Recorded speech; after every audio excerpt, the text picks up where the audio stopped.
French President Emmanuel Macron said on Friday that he would delay a voting reform that had triggered deadly riots on the overseas French territory of New Caledonia.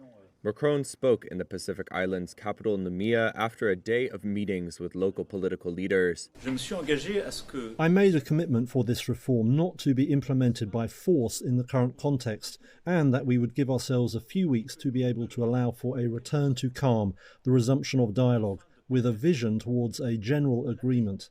At least 6 people have died in more than a week of protests, triggered by anger at electoral reforms passed by lawmakers in mainland France to let more French nationals vote in New Caledonia's elections.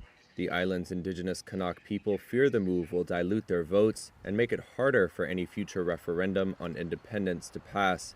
Macron arrived on the Pacific Island Thursday for talks with local leaders, meant to turn the page on the violence. After a helicopter flyover of areas wrecked by arson, he said that the state of emergency would be lifted once protesters removed their roadblocks.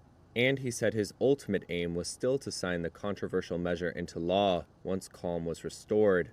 This reform, although it's rejected by some here, which has fed the violence, it has democratic legitimacy.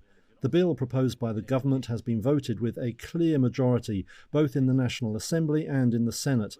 I say this as president. We don't just throw away popular sovereignty like a mere piece of paper. Macron said he would take stock of the situation, quote, within a month.